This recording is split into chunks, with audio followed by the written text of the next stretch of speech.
Hello again, and welcome back to Freedom Matters. I'm your host, Mark McIntire. At a regular meeting of the Board of Trustees for Santa Barbara City College, January 24th, 2019, my guest today, former English professor Celeste Barber, faced a hostile crowd when she bravely tried to reinstate the Pledge of Allegiance to the American flag to open all of the Board of Trustees meetings. The official trustee video that you are about to see shows what happened to Professor Barber as she began reciting the pledge herself during the public comment section of the meeting. The screams, the shouts of mocking derision, and the stomping of feet that you will hear in the background of this video came from faculty, staff, and students, demonstrators, in an orchestrated attempt to disrupt the business of the college at that meeting. The video, ladies and gentlemen, lasts about 7 minutes. Please stay with it, especially at the end. You'll be very happy you did. After the video, I'll be happy to formally introduce my friend and my guest, Professor Celeste Barber. Okay? Please roll the video. I am here to speak against the board president's decision to discontinue the recitation of the Pledge of Allegiance at trustees' public meetings. At my request, the trustees reinstated the pledge last summer. I am asking that Board President Miller rescind his decision. First, you are an elected body serving at a public institution, a community college. When you recite the Pledge of Allegiance, you are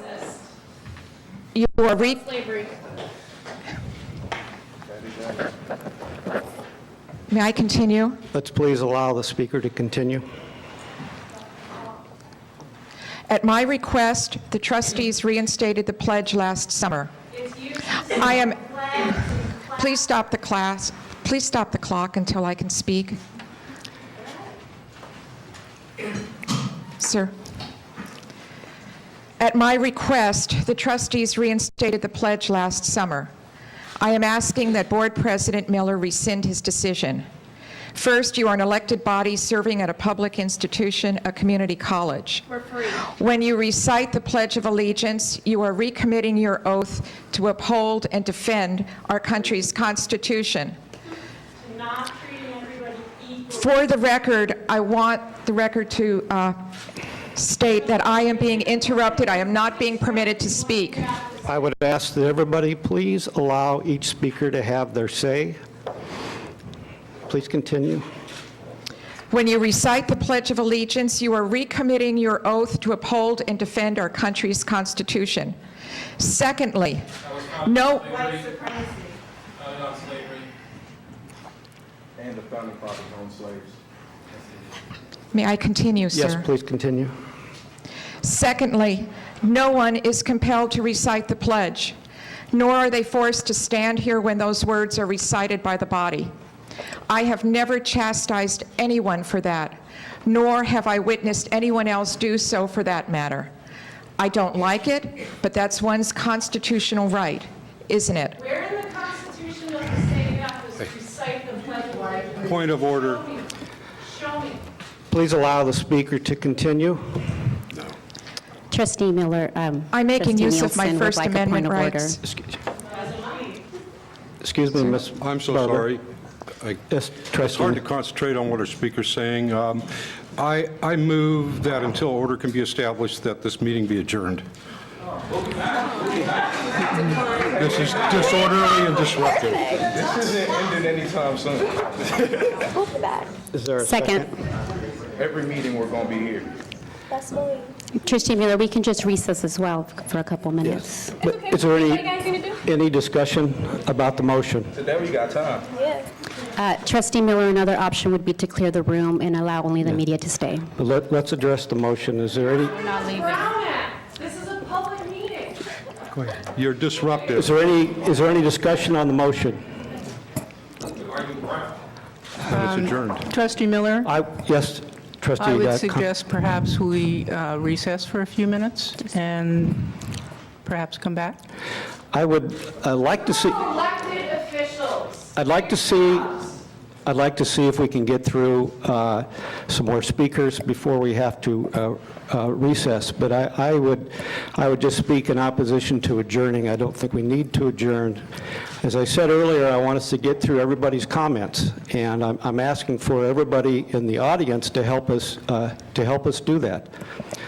Is there any other discussion about the motion? All those in favor? Aye. All those opposed? No. No. Okay. I If would we- just like to state that I'm not saying anything inflammatory.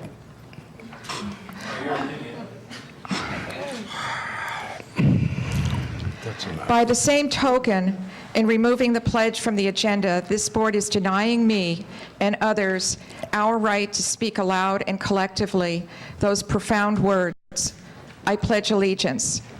Each of us has our personal reasons for cherishing the Pledge of Allegiance.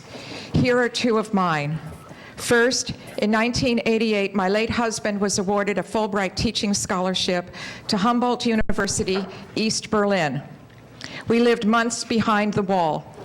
It was the most profound experience of my life to date, as it was for Frank and for our son Eric, who continues to grow from that time. We served as goodwill ambassadors to our country behind the Soviet bloc. Often I would walk along Unter den Linden, the main boulevard on the eastern side, and then I would turn my head down a side street and I would see our consulate there. I would see our flag flying outside the building, and immediately my heart was stirred with pride. Pride for the Marines standing guard outside there, protecting the consulate, protecting my family in a place that represented the center of the Cold War. Our flag was more than a symbol for me on every such moment that I walked along that street. That bit of cloth represented home in a faraway place. Second reason for me. This is a photograph of my father, Carmelo Pernicone.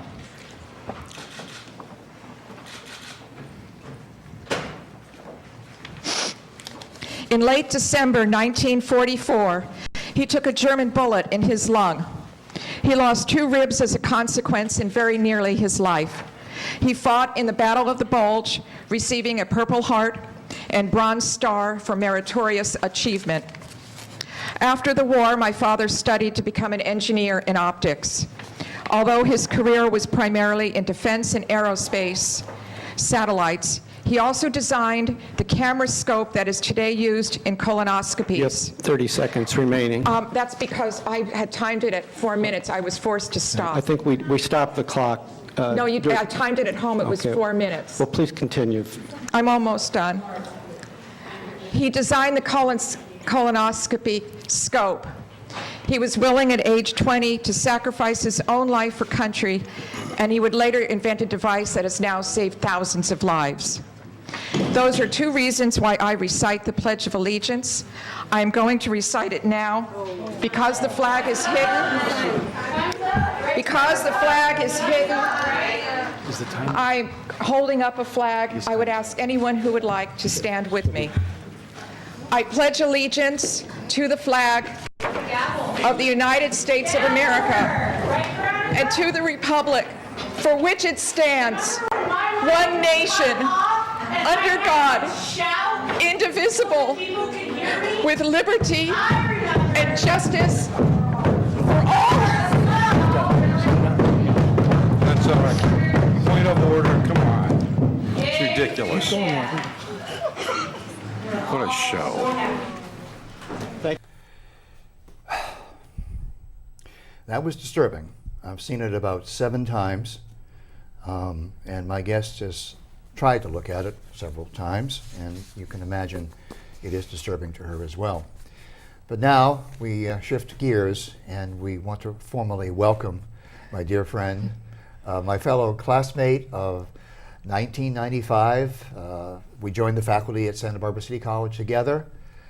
During this period of time, Professor Barber has been an exceptional teacher, influencing thousands of lives and teaching them some of the fundamental values and principles of freedom that we cherish today. Celeste, I want to welcome you to the show. It's so good to see you. I'm sorry to put you through that again, but I really wanted the audience to see the cost of freedom when people stand up. I agree. Yeah. Let's start with that. We try to start each show with asking the guest to share with our audience your fundamental principles and values of freedom. It's all yours. Okay. Well, in thinking about freedom over the years, I think I'm like most Americans. I've always taken our freedoms for granted. And by that I mean that I've never really been consciously aware of it in the way that we're not consciously aware of breathing. It's that natural to Americans in a way that it's not natural to anybody else on the planet who lives outside this country. And it's kind of like when you begin to think about it in that way, think about when you're conscious of your breathing. If something traumatic happens, for example, take a gondola to the top of the Rocky Mountains and jump out like, as I did one time and run up the steps, and suddenly you can't breathe, your heart's pounding, and then you're aware of your breath, trying to breathe again. And that experience of freedom first happened to me in 1988 when my family and I traveled to East Berlin, East Berlin behind the wall. And I came to understand what freedom meant for me as an American because I could experience it inside a communist country. For us, freedom is the freedom the freedom to fail, the freedom to read whatever we choose, the freedom to sit here in this studio and speak with you. Whereas in East Germany, German Democratic Republic, it's freedom from. Freedom from homelessness, freedom from hunger, freedom from being confronted with ideas that the government is uncomfortable with, that sort of thing. So I've always, since that time, since 1988, been conscious of how special freedom is, until 4 years ago when I had that breathless feeling again of, stepping out of the gondola and I can't breathe. And that happened on our campus. You were there 4 years ago in spring when the art department created a teepee, a colorful wooden teepee. They erected on West Campus, and I saw it on Friday when it was erected. It was lovely. It was all wooden. It had colorful panels. It was beautiful. And I remember thinking, I'm going to bring Henry and Charlie here next week, my grandson.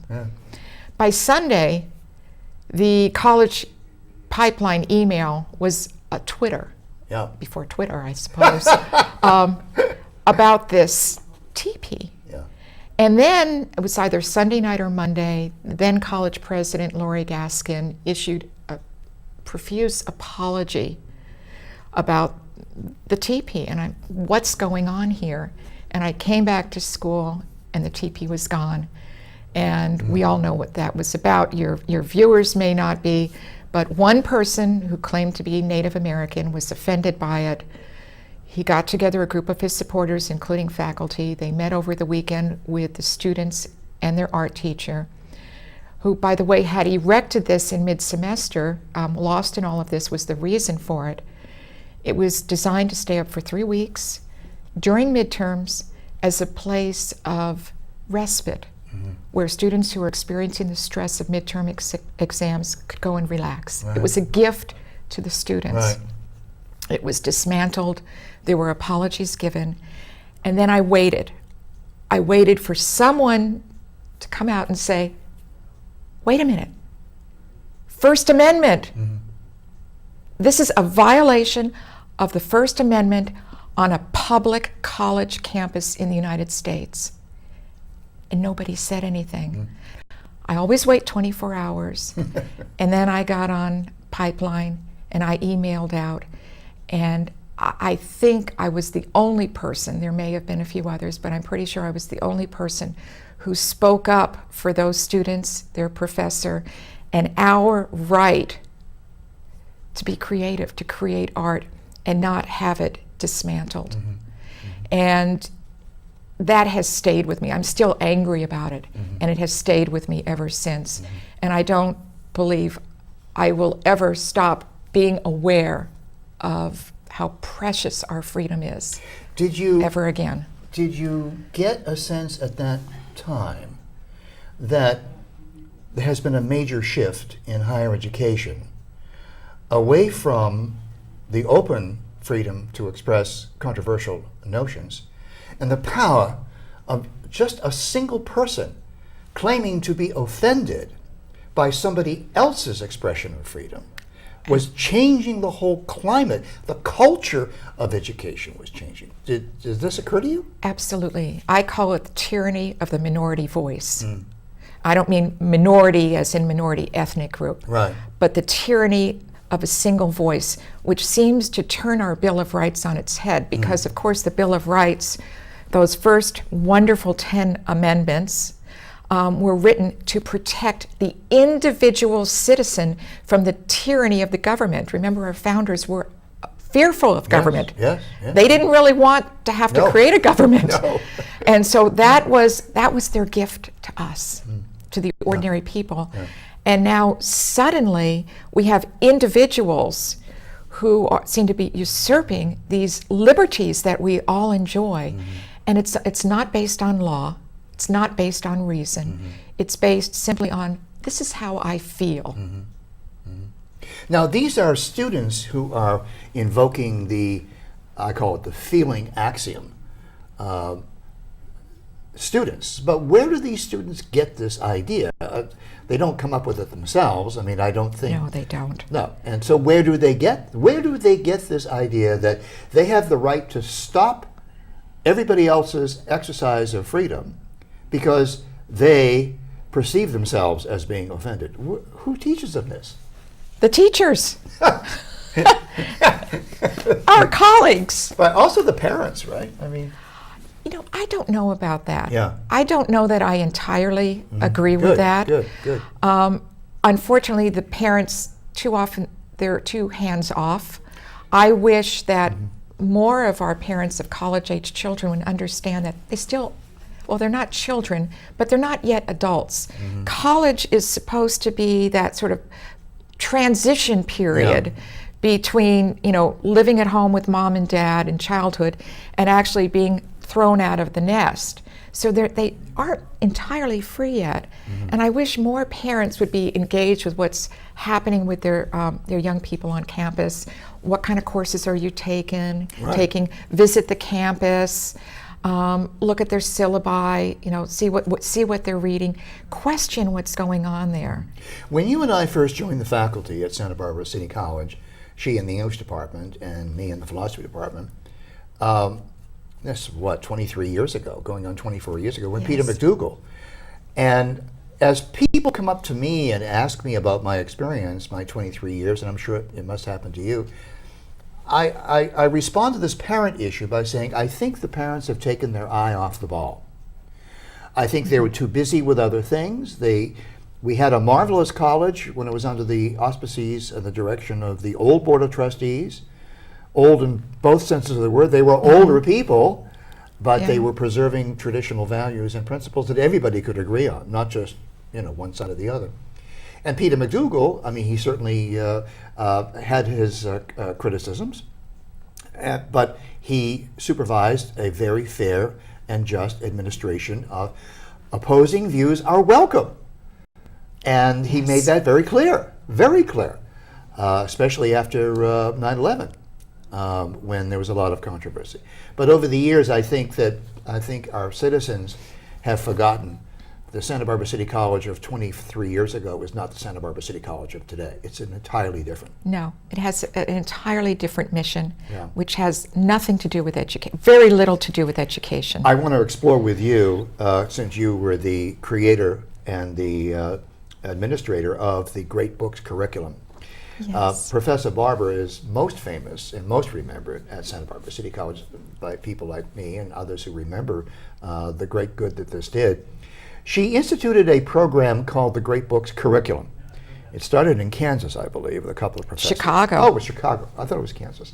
I'm going to let you explain it, okay? She does a better job than I do. What is the Great Books curriculum? The Great Books curriculum was designed by a good pal of mine, Bruce Gans, who was an English professor at Wilbur Wright Junior College, Community College in Chicago. Okay. Do you know that school? Yes. And the students there are, many of them are first generation, working class minority. And he had been concerned that because of his students' backgrounds, that they had not become familiar with the great works of Western and world culture. And he thought that they were missing out on something, that these ideas, these values are so important. You know, it's part of our DNA. It's what makes us what we are as modern people. And he felt that they were being cheated. So he created the Great Books curriculum, and it can basically be any course on campus, not simply English, history, philosophy, but the sciences, mathematics. The only requirement is half of the readings, at least, must come from the core reading list. Most of the time we think of that University of Chicago, the canon, the canonical works. The other half could come anywhere else, popular literature, for example. And the two sets of readings are linked thematically through the themes of justice, Or rite government of or passage. civilization Yes, or anything like yes. that. You In think my of the case, great it was enduring philosophy. themes. In my case, when I adopted it in my Consciousness. truth, God, truth, goodness, beauty, the basics that we discuss in philosophy. And I heard him give this talk. I was at a conference in Washington, D.C., and I was just overwhelmed by it. I thought, we need this at City College. Yeah, we did. We do. So I took it back to my dean, Jack Ullum. Oh, Jack Ullum. Okay. Jack Ullum. And I asked if I could do it, and they said I could, but no budget. Zero budget. Zero budget. Zero budget. How were you supposed to operate a program with no budget? I did. You did? I did. They gave me a little bit of money for photocopying. Oh, okay. And you I got that piggybacked- anyway, yeah, by the way. I did. And Wow. I ran with it. And then eventually, the last 5 years I was there, I was the recipient of an APGAR grant, $24,000 a year. Wow. Yeah, our former vice president didn't think that was much, but what I did with that $24,000 a year, and it was wonderful. We worked with the local high school, Santa Barbara High School, Middle College. I brought in lecturers. Yes. I hired actors. Every year we would have one great read, and it wasn't Orange is the New Black. Right. It was The Odyssey, Antigone, readings from Plato, and one book, and we would just build a fall program around that book. Fabulous, fabulous. I was so proud of that program. The one disappointment I did have was that I had always wanted that program to be picked up by teachers in the MET program in English, which, as you know, the MET program really targets primarily Latino students, marginalized students, and I thought that they would benefit from this. And I did speak to those faculty several times in meetings, and they always resisted. They just refused. And I thought, boy, that's just a damn shame. The greatest benefit that I learned from my students, because I would interview my students, how are you doing with the Great Books curriculum? And they would say, because I never imposed any testing with them. I let them read what they wanted to. I gave them the syllabus, I gave them the reading list, and then they were free to roam around. All they had to do was to tell me which readings that they were doing. That's all I asked them to do. If they wanted to submit a report, I would give them a grade, but they weren't obliged to. And the one common thing every student that I asked that was in the Great Books curriculum program with Professor Barber was it taught them how to learn on their own without me. Yes. And yes, that's what an education, in my understanding of things, is that we go to school not to be a perpetual slave to a professor, but rather to be a free individual that has a robust life of ideas. I used to tell my students on the first day of class, I would say, I'm not here to give you the answers. My job Yeah. is to teach you how to ask the right questions. Yeah, yeah. I know that sounds cliche, No. but that's what I wanted them to do, to be able to question, to have an open mind, and to open themselves up to new experiences, not just to be confined to read what is about their so-called limited world. Yeah. If you read, that's the wonderful thing about the great books, is that they're timeless, they're eternal. My colleagues, many of them, when I would broach them about, hey, why don't you think about the great books for your class? Well, how many women are on the list? Right. How many gays are on the list? How many African? And it's like, oh, bean counters. And they don't understand. Yeah. Read Antigone. Right. Read Antigone. Right, right. Well, you're bringing up a very good point. I just wanted to go to loop back for a moment. You wrote your book with your son Eric when you were behind the wall, so to speak, in East Yes. Germany, and it had a profound impact on you. I've read the book, and I encourage other people to get the book. What's the title of the book again? I forgot what the title is. Ghosts of East Berlin on East Berlin. Amazon. Right. I just had a brain aneurysm. It's a mom and son venture. and we timed it with the 25th anniversary of the wall coming down. Yes. So Yes. it was a project Eric always wanted to do. Yeah. So I Yeah. bit the bullet and I did it, even though I was teaching an overload that semester. Right. Now that experience, together with the Great Books curriculum experience that you had, obviously has disturbed you, has disturbed your sleep, as the saying goes, because you're seeing, as I did, both of us were seeing the education, the standards of practices of education shift from competency and literacy and logic and evidence to feelings. Yes. And it was palpable. We could feel it happening at every what they call them in-service faculty meeting at the beginning of every semester. We're all herded into the auditorium, the gymnasium.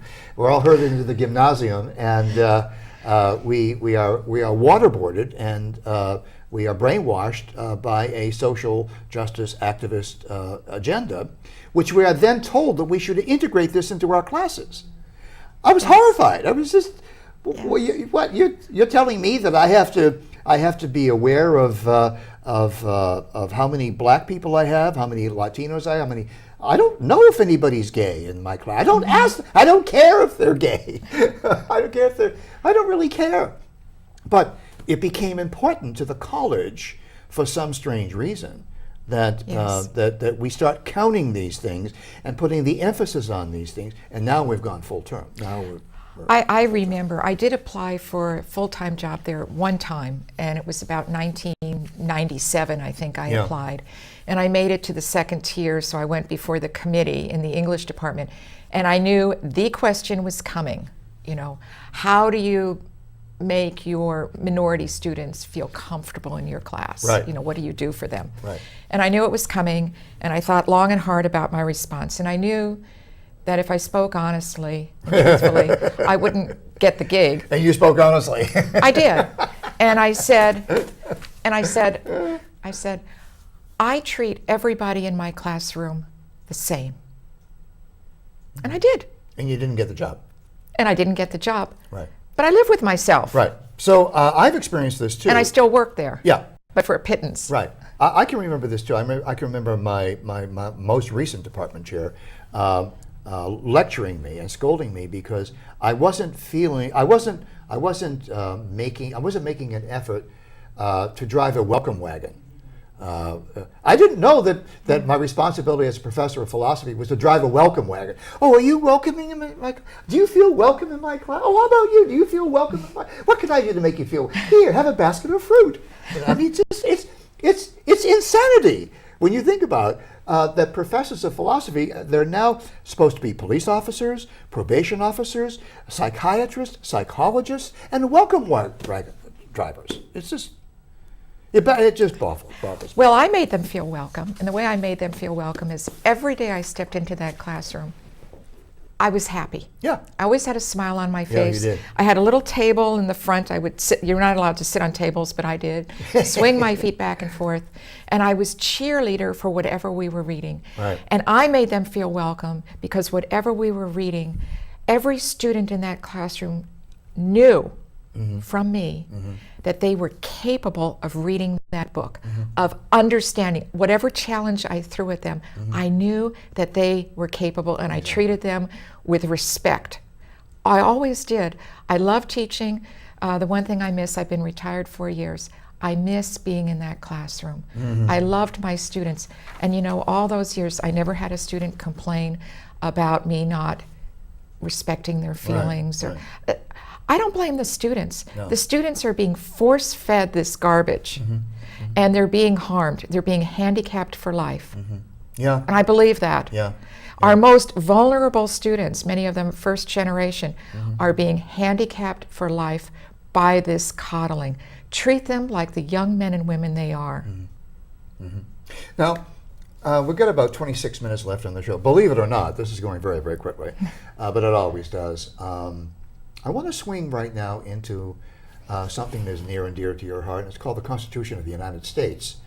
This is, after all, Freedom Matters, and we are dedicated to helping people understand the Bill of Rights, at least the Bill of Rights. There are 27 amendments to the Constitution, and Alex Madagian and I actually did a podcast where I went through all 27 amendments, and he questioned me about, what's this one, and I got them all right, thank God. But you, let's turn to this Pledge of Allegiance thing. A lot of people have asked me, well, why in the world did Celeste Barber go to the trustees? I think it was in July. May. May. It was in May. It was in May. And 1st. you gave every member of the board of trustees a copy of that. Show that to our camera. There you go. There it is. you go. And she keeps this with her, and she gave everybody a copy. And of it's annotated. Oh, yeah. I'm an English teacher. It's Right, actually annotated. Why did you do that? Why did you bring copies of the Constitution of the United States to a Board of Trustees meeting? Because it's under the gun. It's being threatened. How so? Perhaps more threatened than it ever has in our history. You know, as I said, that difference in freedom for me in East Berlin and here. Yeah, The different difference, freedom but that's from, freedom to. Yeah. That's a different country. I love that distinction. Yeah. This is happening in our country. Fellow Americans are now arguing, debating that the Constitution is no longer relevant. It needs to be updated, improved, Evolved. evolved, Yes. evolved, I love the word evolution. evolved, Yes, evolution, Yeah. devolution. As though every change is a good thing. And I'll tell you, I heard recently somewhere that somebody actually argued that all we really need are the first 10 amendments. Everything else is pretty much redundant. And I've thought about that idea appeals to me because I treasure the Bill of Rights, Yes, the first 10 absolutely. amendments. And for me, the first one is the most important one. It's the foundation. It's kind of like Moses and the 10 Commandments. You've got that first commandment, you know, hey, buddy, there's only one God, and I'm it, and I'm it, and I'm in charge. And if you don't have, and if you don't respect and understand that First Amendment, nothing else matters that follows. Right. And we used to talk about the Second Amendment, you know, Right. being the big threat is to the First Amendment. Well, I believe that the Second Amendment was written so that nothing happens to the first. Of course. And a side story, years ago, I used to be in favor of gun control. Your listeners, your viewers should know, I was once a Democrat. So was I. Yeah. I left the party because they were no longer my party. And Yeah, that's you very have that in recent. common with Ronald Reagan and Charlton Heston and Mark McIntire. Three notoriously critical people. And in fact, the Democrat Party is no longer democratic. Well, even Nancy Yeah. Pelosi is feeling the Democrat She Party is. slip away She's from her. good for her. She deserves it. But So you brought this to the meeting of the I trustees. brought it because I thought they needed to have it to understand. Remember, they take an oath of office Yes. to defend the Constitution Right. of the United States. Right. That is their chief responsibility as elected officials. It's not simply inside the Beltway, No. where those characters are. It's in every elected office in this nation. You take an oath of office to defend the Constitution of the United States, and they are no longer doing it. And that day, going back 4 years ago, when the college dismantled a work of art, a gift to our students, and was proud of themselves. For Proud apologizing. Yes, for apologizing. That was a shameful day on that campus. So that shocked you into action. And how was this received? Did every member of the board actually take the Constitution, or were some left on the table? No, they all took it. They took it? They all took their copy. Okay. But I heard that other people who were there were not happy. Right. Because of what I said and did. I was talking about the First Amendment that day and voices being silenced on campus.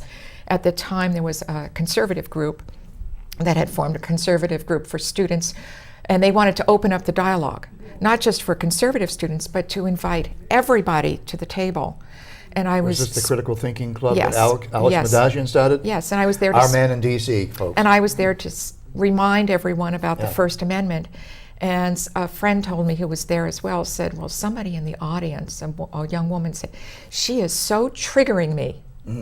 And since when Does the does Constitution the Constitution trigger anybody? And then, of course, I triggered them madly on January 24th when, oh, goodness gracious, I recited the Pledge of Allegiance. Now, what prompted you to actually push for the pledge to be restored? Because it does have a history. People have said to you and me that, well, she's asking for something that never happened before. Well, no, it did happen before, but it was dropped. Over the years, it simply was not done. And does it make it right? Doesn't make it right. It doesn't make it But right. how did you connect what happened to you in East Berlin with your great books curriculum, and then the Tempest in the Teepee, if I can term Yes. it that, and then the Constitution of the United States, and then you made this push to restore the Pledge of Allegiance to the flag. Can you connect all those dots? I can. When Frank and Eric and I went to East Berlin, it was my decision that he apply for the Fulbright teaching grant, because I felt this was our opportunity as Americans to be goodwill ambassadors for our country. I had grown up under the threat of the nuclear bomb, the Cold War. Yeah. I didn't want that for my son, for Eric, who was only 10 years old. And I thought, we can go back there, we can live there for 6 months, and we can show them what Americans are like, and we can learn about them and be good. We were among the first ordinary Americans who were not affiliated with the Communist Party or the State Department, just ordinary Americans living there, and set an example, and maybe in our own way begin to tear down that wall. So I did that out of patriotism. I've always loved my country. You know, when I was growing up, all of the neighborhood kids, all of our fathers fought in the Second World War. yeah. I don't know a single kid whose dad didn't fight. That's true. And we were always aware of that, mindful of it, proud of our dads. And we grew up when they came back from the war. Yes. That's when we grew up. Yes. And that's why the Constitution was... And so it's always been precious for Yeah. me. You know, I can remember in grade school, you would start, my first 2 years, you'd start with a prayer. I was always a public school brat. They dropped that, but then we always began with the pledge. Wait. They started with a prayer? Remember that? Yes. In I'm public old school? enough. Yes, I was mean, still old enough. I went to Catholic school. I figured, well, you know, that's only happening here. Well, the Supreme Court ended that. It was short-lived. I think Wow. it was kindergarten and maybe first grade. Wow. And then thereafter, throughout elementary school, it was the pledge and then a patriotic song that followed. And I just grew up with that. And when I went to that meeting in May to speak to the First Amendment, and wait a minute, this meeting didn't, there's something wrong with this meeting. Yeah, the flag is there, but The no flag pledge. was there, Yeah. but there was no pledge. And I thought, well, maybe it's because it's a joint meeting with the student body. Maybe that's why they left it off, small room. So then the next meeting, I made a point of watching it, no pledge. And I was stunned. So I sent a letter to the trustees. 2 of them responded, and the then president, Veronica Gallardo, she brought it back in July. Yes. And I was thrilled. Yeah. and then again in January for when Veronica. Oh, God bless her. God bless A her. teacher herself, Yes, elementary yes, school yeah, teacher. Yeah. She understands. She does. She gets it. does. She gets it. And then when the new president of the board came in, it was taken off. And he there did we that were. unilaterally, too. Yes, he did. There was no consultation with the faculty senate, the student senate, or anybody. Yeah, I didn't want any publicity for this, and in fact, when I wrote him in January, I wrote him privately. I didn't write the other I board know, members. I remember that, yeah. It was a private note, Right. and then he wrote back the infamous email back. Steeped in racism. Yeah, racism, Yeah. nativism, and Native. white nationalism. Right. And then I responded again, and he didn't respond back to me. So I thought, well, I'm just going to go to the Thursday board meeting, and I will explain why the Pledge of Allegiance is important to me and try to appeal to the other board members. And I'm going to say the pledge. I'm an American. I have a right to go to a public meeting and bring my flag, because Yeah. I wasn't sure if they still had a flag there, Yeah, they do. and say the Pledge of Allegiance at a public meeting. And I had already decided, if they refused to bring it back, that I was going to come to every other Thursday meeting until there was no more breath in me left, and recite the pledge in public comment, because that's my right and it's important. You don't have to say it if you don't want to. You don't have to stand up. You can turn your back. You can be as foolish as you want. And many do. And they, yes. The videotape that we saw at the beginning, I don't think there's a lot of crowd coverage, but in subsequent meetings of the board, after you got the pledge restored, right? Yes. Which we want to talk about for a couple of seconds here, but yeah, you will see people in the videos. If, by the way, all of you folks can go to these school board meetings.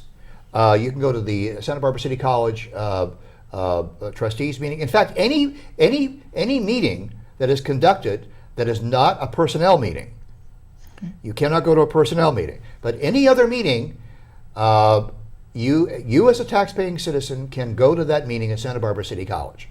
You cannot be kept out of any meeting. And some of the meetings, you actually have a voice that you can speak up. I know that the Yes. College Planning Committee, you can attend that and you can speak up. Any public meeting.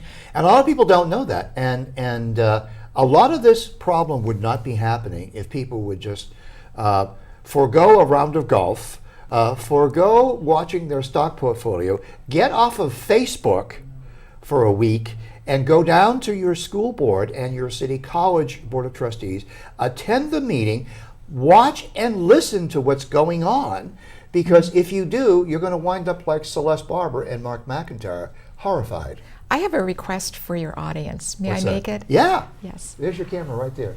Make it. If you believe, as I do, that the Pledge of Allegiance is important and it's representative of our freedom, freedom of speech, freedom to freely express how much we love this country, then I would urge you to work to restore it to the public sphere.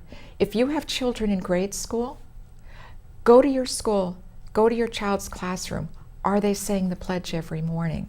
If you belong to the Rotary Club or the Women's Club or the Elks Club or any other club, does that organization recite the Pledge of Allegiance at the beginning of a meeting?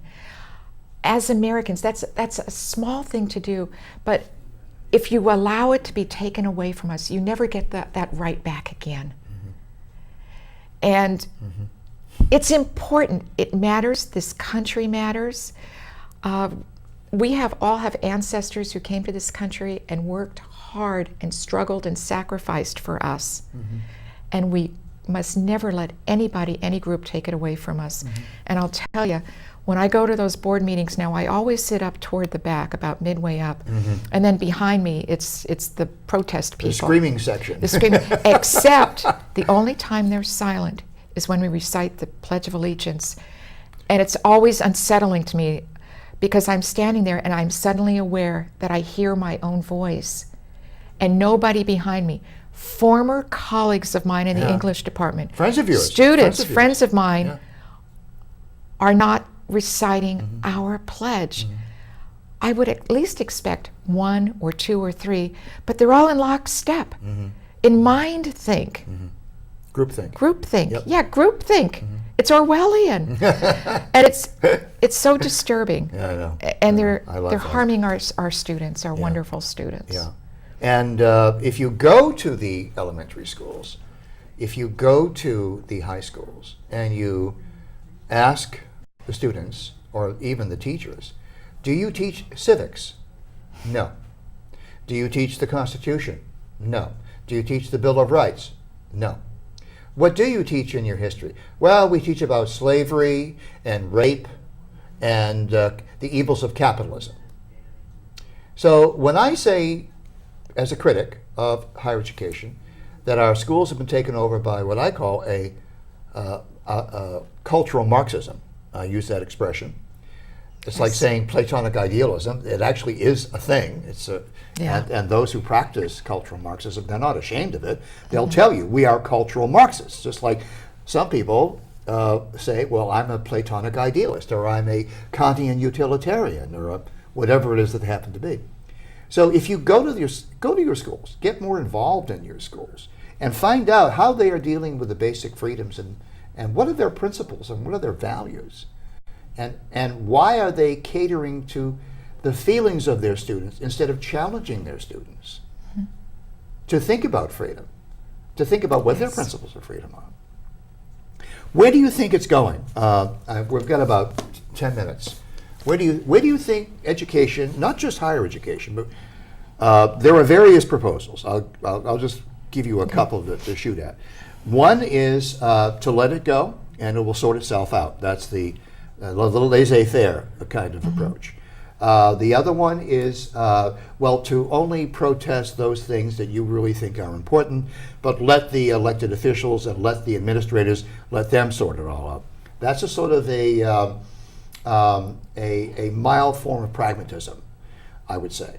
Then there's the third group that says that all of our students, all of our faculty must be in a socialist frame of mind, a cultural Marxist frame of mind, and we have to do away with the Constitution of the United States. We have to open our borders. We have to, what's the word they use? Destructure capitalism, and this is the duty that we have.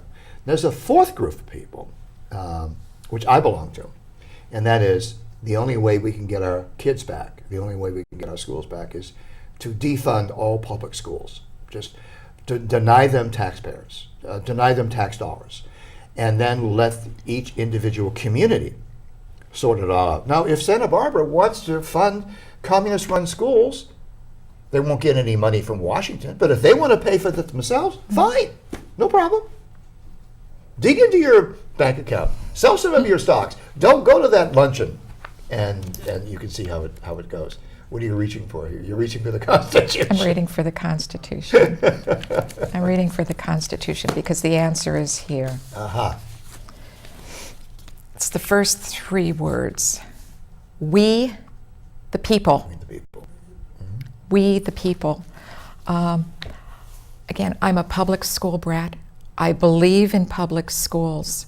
But we, the people, the schools belong to us. Yeah.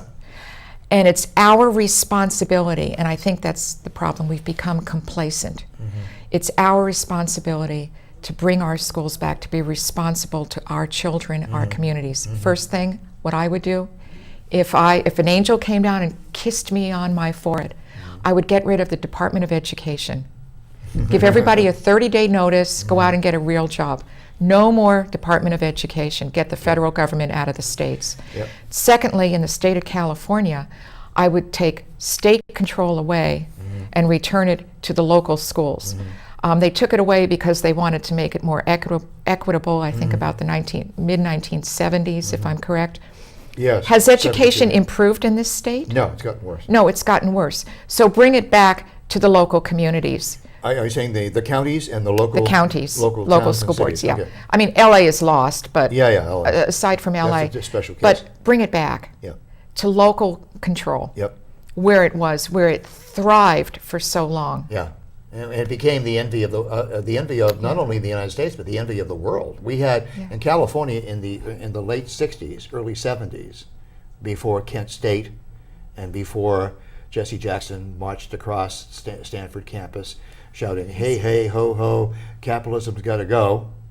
And then they destructured the core curriculum. I probably don't know this, fellow Santa Barbans, but in 1972, after Kent State, after the Jesse Jackson whole kerfuffle, the liberal arts core was gutted. It used to be you could not get a liberal arts education degree unless you took a course in philosophy, especially logic. You had to take a course in American history, a course in Western civilization, and a course in literature, and a language, a foreign language. There were 5 elements to the core. Yes. They also, I think, had a mathematics requirement, but nothing beyond algebra, nothing beyond that. Now, after 72, the students decided what was going to be in the core. So if you were going to major in history, you never need to take a class in American history. We have a PhD at City College in the history department that has never taken a course in American history or Western civilization. So they don't know what's in the curriculum of the great books. No. program. And as we sit here and speak, Cal State University system is considering removing one of the 2 requirements for history, taking 2 courses in history, 6 units of history. They're actually debating that now, making it just 1 history class. Any history. history class. So it could be the history of Samoa. I suppose, but just 1 history class. Cal State, So no Western Cal State what? Cal State, all the Cal States. Oh, the whole Cal The State whole Cal system. State, yeah. And I was reading about it recently, and of course it begins, rather innocuous. Well, we're just talking about it, thinking, how does it feel? And that's how it begins. And then in short order, it goes from, well, we're just talking about it to suddenly, it's written in stone. Right. There are 2 state initiatives, laws that were signed by Jerry Brown that go to the restructuring of the curriculum for our K through 12. One of them is that it's going to be mandatory now that every student, in order to get a high school diploma, you don't have to take a class in the Bill of Rights. You don't have to take a class in Western civilization. You don't have to take a class in the Constitution. No, but you do have to take a multicultural class. That's now a state mandate. Okay? So now that has become the holy grail of education. Why? I've never had it explained. The second one is even more pernicious. Alex Madagian did a whole article he published yesterday, and this is the beginning in kindergarten. It is now state mandated. It goes into effect in this May.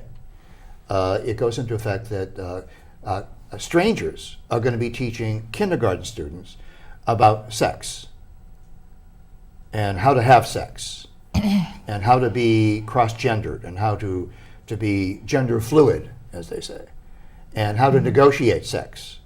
Kindergarten students. And I say the way to counter that is for parents, grandparents, community members to stand up, go to those schools, and tell them no. Join the PTA, go to the classroom. If that's what they're doing in your child's classroom, you get that kid out. Remember, they get ADA funding. Yes. Every day your child is not in that classroom, they're losing money. That's right. And maybe they won't listen to 1 parent, but 5 parents, 10 parents, There is a betcha. statewide movement. I met with a lady yesterday, Grace Wallace, and she's from Goleta, and I met with her, and she's part of a statewide initiative to extract their students from because you cannot opt out of this program. There's no opting out. For religious reasons or conscience reasons or any other reasons, you cannot opt out. You have to send your kindergarten student. No, you don't. Well, I'm saying No, you don't. This is not East Berlin Right. in 1988, Right. Mark. Right. This is the United States of America. We still have this. We still have rights, and we can walk out. And that's not a conservative thing. No. That is an American thing. I'm a liberal. I stand here as a liberal, a moderate liberal. But as an American, we have rights, but with those rights comes responsibility, and we have to be responsible for our country and not allow these demagogues to just take it over for purely ideological, power. That's all they want is power. Power Yeah. for the sake of power. Yeah. And they don't give a hoot about this country. Yeah, it used to be when I was a liberal Democrat and you were a liberal Democrat under the Kennedy and Hubert Humphrey and Lyndon Johnson. Truman. Truman, yeah. That's yeah, my yeah. guy. Yeah, you're a big Truman advocate, aren't you? I'm a Truman I baby. like Harry. I like Harry. I- Give him Hell Harry. Give him Hell Harry was the first one-man show I ever saw. You know what? The story I always loved about Harry Truman was when his daughter Margaret Oh. had that ill-fated. She was criticized by the New York yes, Times. her performance. Yes, she was playing the piano, and she was criticized Yes. by the Times critic. And what did Harry Truman do? God bless him for this. He stood up for his girl, and he just gave him hell. And I thought, I trust a man like that. If he'll stand up for his family, although I don't think he ever stood up for Bess, but if he will stand up for his daughter against everybody else, he'll stand up for me. He actually said, if I meet the SOB on the street, I'll punch him in the face. And he would have. He would have. He would have. He's a World War I vet. Artillery. A hero. Artillery. A He was hero. a captain in the artillery, yeah. Yes, Before sir. that, he was a haberdasher. Yes, he was Before a that- failed haberdasher. Failed haberdasher. A lot of our presidents, Grant was a failed haberdasher too. Ulysses S. Grant. God bless Harry Truman. Yeah, yeah. But when we were liberal Democrats, it used to be that you could negotiate with them. You could sit down with them. You could work things out, sort things out. Today, two things have happened. If you have a view contrary to the liberal progressive view, not just the old liberal Democrat view, but now the new liberal progressive view, if you have no right to speak, and the reason you have no right to speak is, wait for it, because your view is wrong. They have decided that they have And it's racist. and it's racist and homophobic and transphobic and all this stuff. So that's what's really shifted. That's what makes us uncomfortable in our generation, is that we used to be able to sit down over coffee or an adult beverage, like Ronald Reagan used to sit down with Tip O'Neill when Tip was Absolutely. Speaker of the House, a Democrat from my state of Massachusetts. Daniel Patrick Moynihan, one of his closest Moynihan. friends, was the very, very conservative columnist George Will. Yep. They were the closest of friends. Yep. And in fact, both sides of the aisle, they would get together. I want to thank over bean Celeste soup. Barber for being our special guest today, and I want to remind everybody, Herodotus, the founder of what we commonly call history, records that the people of Asia fell under despotism because they could not pronounce the word no. Yes. Yes. Thank you, Celeste. Appreciate it. They're gonna